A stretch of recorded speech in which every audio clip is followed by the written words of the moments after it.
Mrs. Johnson again. Today we're going to look at converting metric units.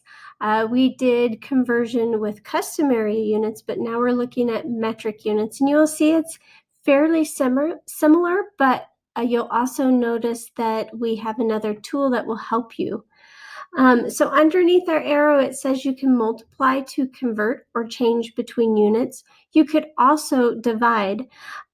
We talked about the whole King Henry earlier this last week. And I'm going to go back to that real quick. Okay, so the whole saying, and you can say it with me so you don't forget it, is King Henry died unusually drinking chocolate milk. Remember, your unit does not have a pen. Your unit is right here. And I always remember when I'm talking about a unit in words, so I know, it is the root word, meter, liter, or gram. Because all of these others, you're going to put the prefix of kilo, hecto, deca, deci, centi, or milli in front of those words. And so when you see these words by themselves, they're your root word, or they are your unit, meaning one amount. Okay, so whenever, just like we've done before, horse to fly, you multiply, fly to horseshoe, divide, of course. So that same saying is fairly true with this too. Another way of looking at it is if you are moving this direction to the left, you are going to divide because your numbers or your units are getting larger. So that means the amount to fill that or weigh that will be a smaller number. If you are moving to the right, down here, you're going to multiply because your units are getting smaller, meaning that you need more of them to make up something that is a larger unit, okay? So, knowing that, we're going to go back to, see if I can find this page again. Back to this lesson. And we're going to start looking at those and how to convert metric units. So example number 1. And before we even do that, I always write for metric my saying just with the letters. King Henry died unusually, and if you want to put a crown on top of that to remind you that's your unit. So King Henry died unusually drinking chocolate milk. That will help us to know what to do. So if we're going this direction, meaning they start with the horse, you're going down to the fly. So horse to fly, you will multiply. If you are going this direction, meaning you start with the fly to horse, you are going to divide. So that method is still the same. Okay, so now let's look at example number 1. The tree in Cameron's front yard is 4 meters tall. How many centimeters tall is the tree? So if we look at our unit, that's your meter, right? Remember, it doesn't have a prefix in front of meter, so that's your unit.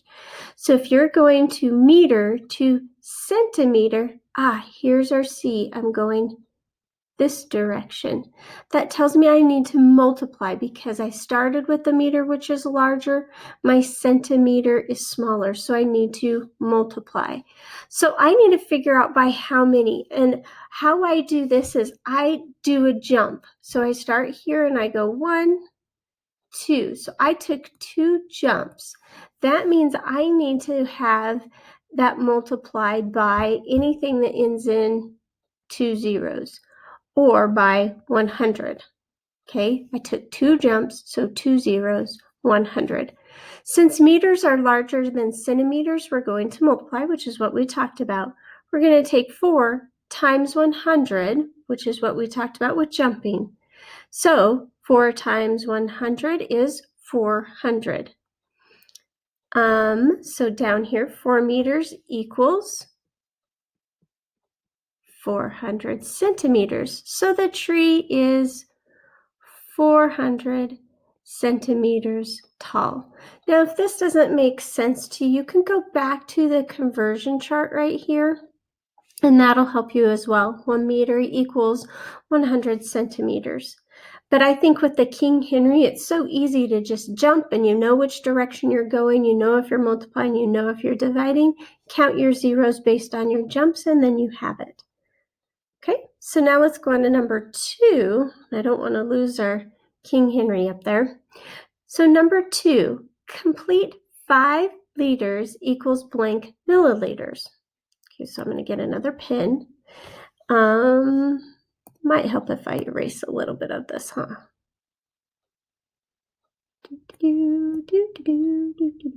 Oh, lost part of my crayon. Okay, so we're going to 5 liters, and liters, remember, doesn't have a prefix, so that tells you this is your unit, liters. Okay, so I'm going from liters to milliliters, and here's my M all the way down here. So they gave me this amount, so I'm going this direction. So we're multiplying, but by how much? So let's jump. 1, 2, 3. So that means I need to have 3 zeros with a 1 in front of it. So that means I'm going by 1,000. And we talked about that we are multiplying. Okay, so they gave us the 5 in liters. So since liters are larger than milliliters, we need to multiply. 5 times 1,000 is 5,000.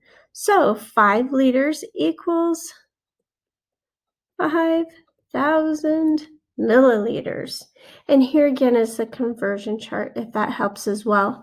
Now on your guys' class notebook, there's a whole page set aside for your conversion charts, as well as the King Henry page. So if you have your computer connected to a printer, print those out. Have them ready for you at any time that you need them. You can use them on your test, you can use them on your checkpoints, you can use them on your assignments. That's what they're there for.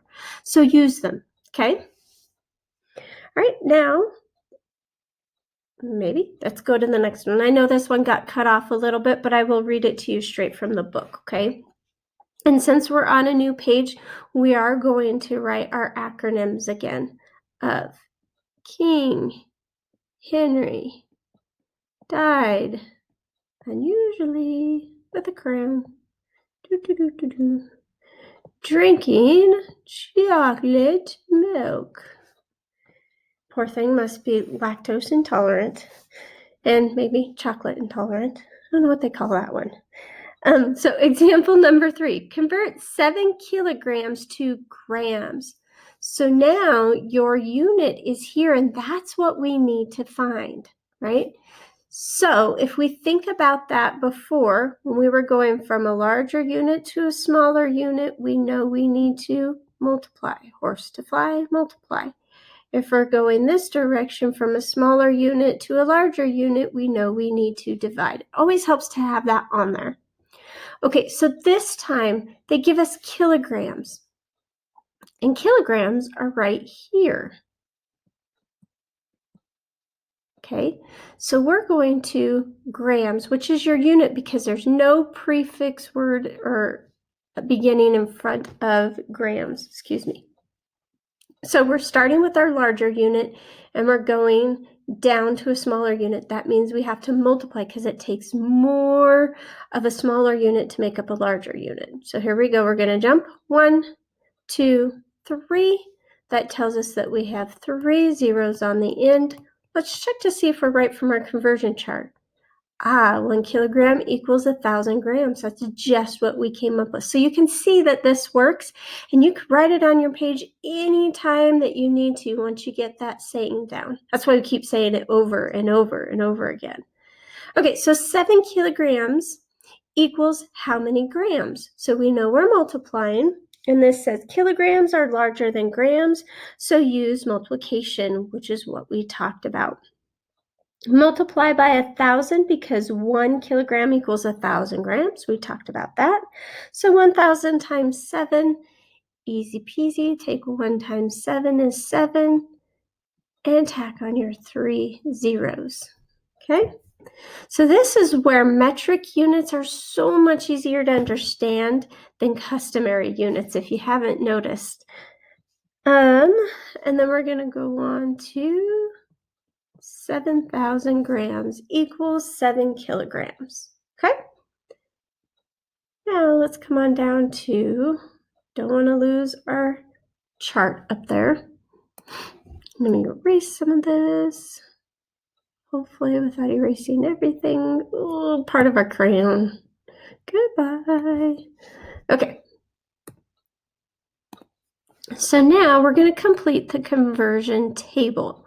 So what if you have 1 kilometer? Well, we already figured out up above, 1 kilometer was 3 hops. 1, 2, 3 to our unit when we were talking about grams. So it's the same thing with meters right here, right? It's still 3 hops away, which gives us